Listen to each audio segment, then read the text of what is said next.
ദൈവനാമത്തിന് മഹത്വം ഉണ്ടായിരിക്കട്ടെ. ട്രീ ഓഫ് ലൈഫ് എന്ന ഈ പ്രോഗ്രാമിലേക്ക് ഏവരെയും ഞങ്ങൾ ഹാർദവമായി സ്വാഗതം ചെയ്യുന്നു. എന്തുകൊണ്ടാണ് ആന തടി പിടിക്കാൻ പഠിക്കാത്തത്? എന്തുകൊണ്ടാണ് കുയിൽ പാട്ടുപാടാൻ പഠിക്കാത്തത്? എന്തുകൊണ്ടാണ് സിംഹം ഇവിടുത്തെ കാട്ടിലെ രാജാവായി പഠിച്ചിട്ടല്ല സിംഹം രാജാവാകുന്നത്? എന്തുകൊണ്ടാണ് ഇത് സംഭവിക്കുന്നത്? എന്തുകൊണ്ടാണ് മനുഷ്യർ പലതും പഠിക്കാൻ ശ്രമിക്കുന്നത്? ഇന്ന് വേഗത്തിലൊരു ചിന്തയിലേക്ക് കടന്നു വന്ന് ഞാൻ അവസാനിപ്പിക്കാൻ ആഗ്രഹിക്കുന്നു. വീണ്ടും ഞാൻ പറയാം, കഴുകൻ പഠിച്ചിട്ടല്ല പറക്കുന്നത്.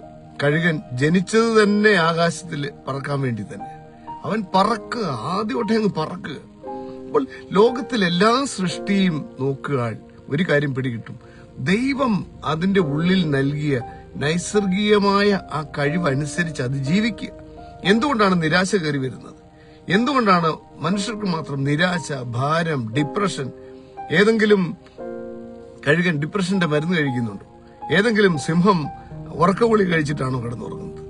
പിന്നെ എന്തുകൊണ്ടാ മനുഷ്യർക്ക് മാത്രം? എന്തുകൊണ്ടാ ഏതെങ്കിലും സിംഹം കാട്ടിൽ തൂങ്ങിച്ചത്ത് കിടക്കുന്നത് കണ്ടിട്ടുണ്ടോ? എന്തുകൊണ്ടാ പിന്നെ മനുഷ്യർക്ക് മാത്രം ഇത് വരാൻ കാര്യം? കാരണം മനുഷ്യർ ജീവിക്കുന്നത് ഒരു കോമ്പറ്റേറ്റീവ് വേൾഡിലാണ് ജീവിക്കുന്നത്. കാരണം ഉദാഹരണം ചോദിക്കുകയാണ്. ദൈവത്തെയാണോ വിശ്വാസം, മനുഷ്യനെയാണോ വിശ്വാസം? ദൈവത്തെ തന്നെ വിശ്വാസം. എല്ലാരും പറയും ദൈവത്തെ തന്നെ വിശ്വാസം. പിന്നെ എന്തുകൊണ്ടാണ് നമ്മൾ മനുഷ്യന്റെ വാക്കുകൾക്ക് വില കൂടുതൽ കൊടുക്കുന്നത്? മനുഷ്യന്റെ തീരുമാനങ്ങൾക്ക് വില കൂടുതൽ കൊടുക്കുന്നത്? ദൈവം തീരുമാനിച്ചതുപോലെ ദൈവത്തിന്റെ വാക്കുകൾക്ക്, അതായത് ദൈവവചനത്തിൽ അനുസരിച്ച് അങ്ങ് ജീവിച്ചാൽ പോരെ. അപ്പൊ യഥാർത്ഥത്തിൽ നമ്മൾ ദൈവത്തെ വിശ്വസിക്കുന്നെന്ന് പറയുകയും മനുഷ്യനെയാ കൂടുതൽ ആശ്രയിക്കുന്നത്. അതുകൊണ്ടാണ് ഡിപ്രഷനും അല്ലെങ്കിൽ നിരാശയും ഭാരവും ഭയവും ആത്മഹത്യയും ഒക്കെ ഉണ്ടാകുന്നത്. അല്ലെങ്കിൽ വേറൊരാടെ എനിക്ക് വേണമെന്ന് അത്യാഗ്രഹത്തോടുകൂടി കോപത്തിൽ മറ്റൊരാളെ മോഷ്ടിക്കുക, ഇല്ലാതാക്കാൻ ശ്രമിക്കുക, അല്ലെങ്കിൽ സ്ഥാനമാനങ്ങൾക്ക് വേണ്ടി കുറുക്കു വഴികൾ നോക്കുക. ഇതൊന്നും ലോകത്തിൽ ഒരു സൃഷ്ടിയും ചെയ്തില്ല, മനുഷ്യർ മാത്രമേ ചെയ്തുള്ളൂ. കാര്യം എന്താണ്? ദൈവത്തിൽ വിശ്വാസം ഉണ്ടെന്ന് പറയുകയും മാനുഷികമായ തലങ്ങളിൽ അവൻ നടക്കുകയും ചെയ്യുന്നു.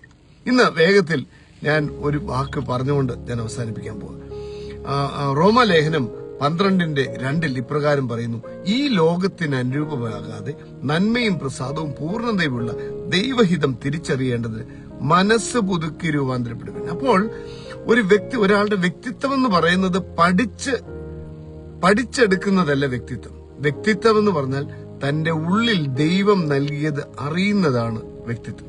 അതിനനുസരിച്ച് തന്റെ ജീവിതം ക്രമീകരിക്കുന്നതാണ് വ്യക്തിത്വം.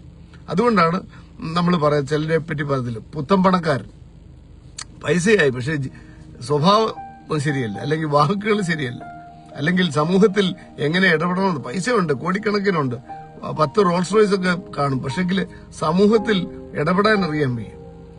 എന്തുകൊണ്ടാ അത് സംഭവിക്കുന്നത് നമ്മളുടെ ഉള്ളിൽ നമ്മൾ നേടിയെടുക്കുന്ന ചില അനുഭവങ്ങളും നമ്മുടെ യഥാർത്ഥത്തിൽ ഉള്ളിലുള്ള വ്യക്തിയും തമ്മിൽ അന്തരമാണ്. അതുകൊണ്ടാണ് ഞാൻ മുമ്പേ പറഞ്ഞ പോലെ ഒരു സിംഹവും ഇന്നുവരെ കാട്ടിൽ തൂങ്ങിച്ചത്തിട്ടില്ല. ഒരു കഴുകനും ഡിപ്രഷന്റെ മരുന്ന് കഴിക്കുന്നില്ല. ഒരു കുയിലും എന്തെങ്കിലും അതുപോലുള്ള ഒരു അനുഭവത്തിൽ രാത്രി ഉറക്കളച്ച് കട്ടിലേക്ക് കിടന്ന്, അല്ലെങ്കിൽ അതിന്റെ സ്ഥാനത്ത് കിടന്ന് കൂട്ടിക്കിടന്ന് തിരിഞ്ഞും മറിഞ്ഞും കിടക്കുന്നില്ല. കാര്യം എന്താ? അത് ദൈവം നൽകിയ, ദൈവത്തിന്റെ ആ ഹിതമനുസരിച്ച്, അല്ലെങ്കിൽ ദൈവം നൽകിയ ആ കഴിവെന്ന് പറയാൻ പറ്റത്തില്ല, ദൈവം നൽകിയ ആ സ്വഭാവമെന്നോ, അല്ലെങ്കിൽ അത് ശരിയല്ല.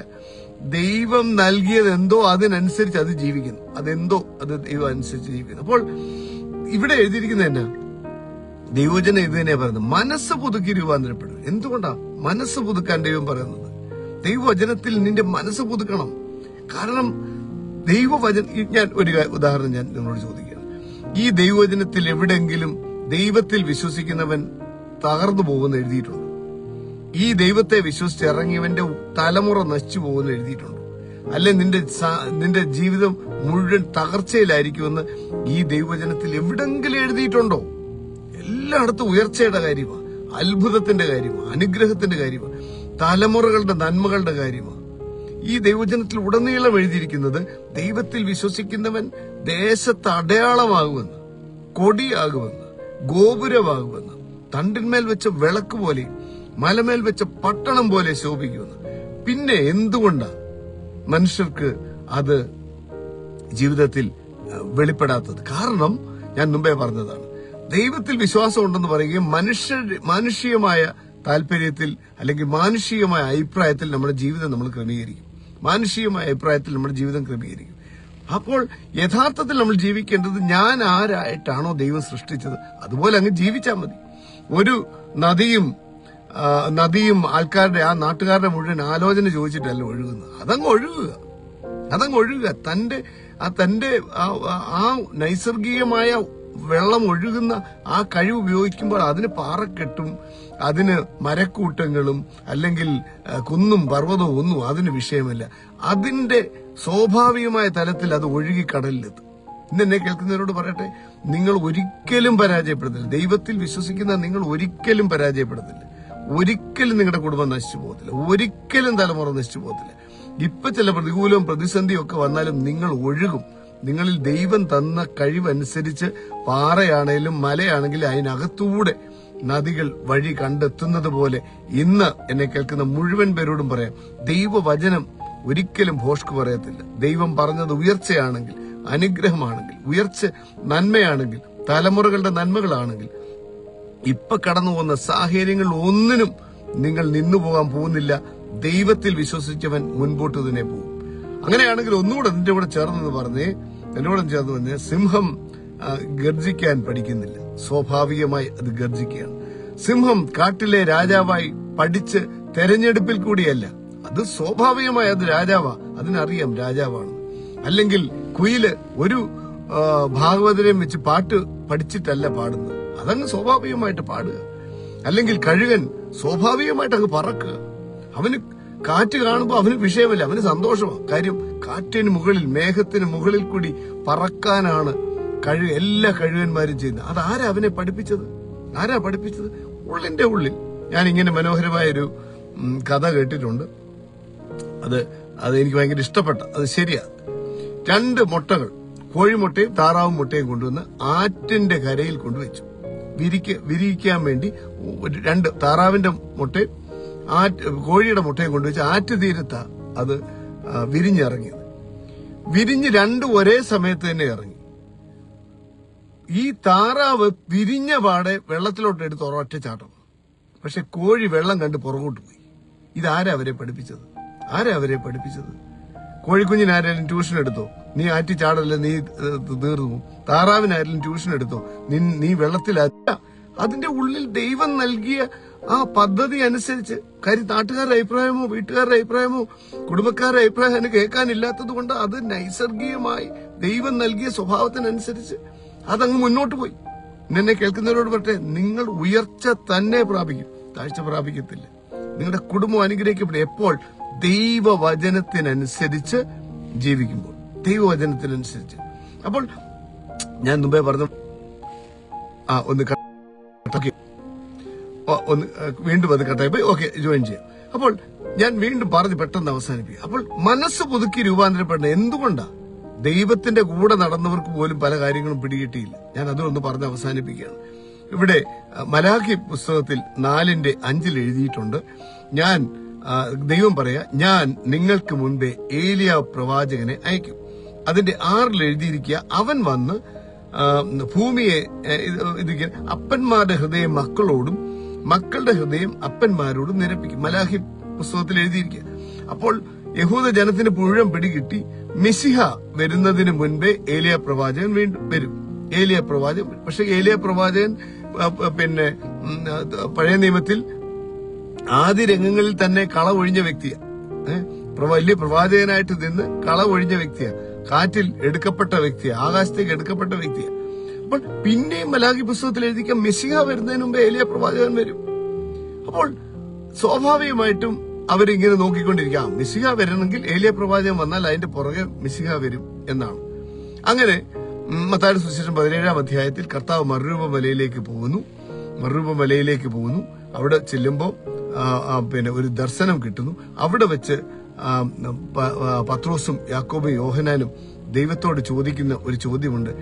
മെശിഹ വരുന്നതിന് മുൻപേ ഏലിയ പ്രവാചകൻ വരുമെന്നാണല്ലോ പറഞ്ഞത്.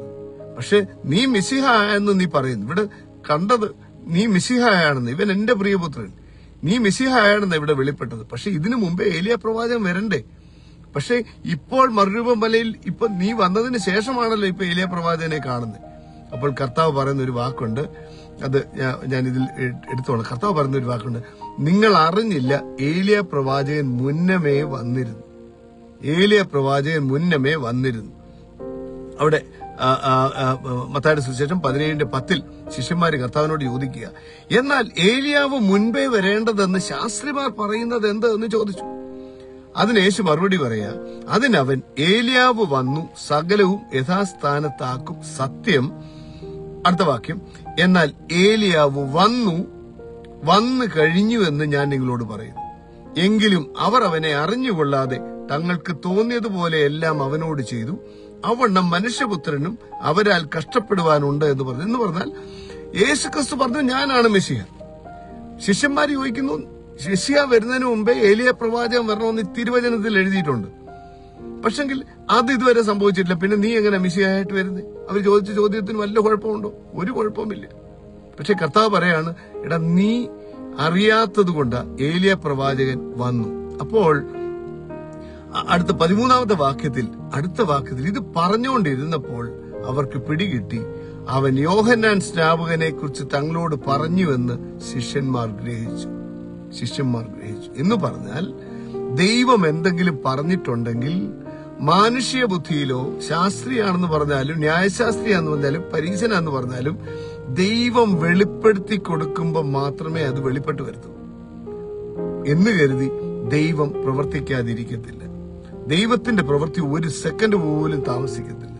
ഇന്ന് ദൈവത്തെ വിശ്വസിച്ച് നിങ്ങൾ ഇറങ്ങിയിരിക്കുമ്പോൾ നിങ്ങളുടെ കുടുംബം ഒരിക്കലും നശിക്കത്തില്ല. കാരണം ദൈവത്തിന്റെ പദ്ധതിയിൽ ഉയർച്ചയാണ്, അനുഗ്രഹമാണ്, നന്മയാണ്, സമൃദ്ധിയാണ്. പക്ഷെങ്കിൽ മനുഷ്യനത് കാണാൻ പറ്റത്തില്ല. മനുഷ്യത്തിൽ അവരെന്തുവാ ചെയ്തത്? അവർക്ക് എന്തുകൊണ്ടാണ് കാണാൻ പറ്റുന്നത്? അവർ ലോകപ്രകാരം അതിനെ എടുത്തത്. ദൈവത്തിന്റെ വചനത്തെ പോലും ലോകപ്രകാരം എടുത്തത്. എന്നിട്ട് ഏലിയാവിനെ നോക്കിയിരിക്കുക. ഏലിയ വന്നു കഴിഞ്ഞാൽ പിന്നെ മെസ്സിഹ വരും. ഇവിടെ യേശു വന്നു, അതുകൊണ്ട് അവർ വിശ്വസിക്കത്തില്ല.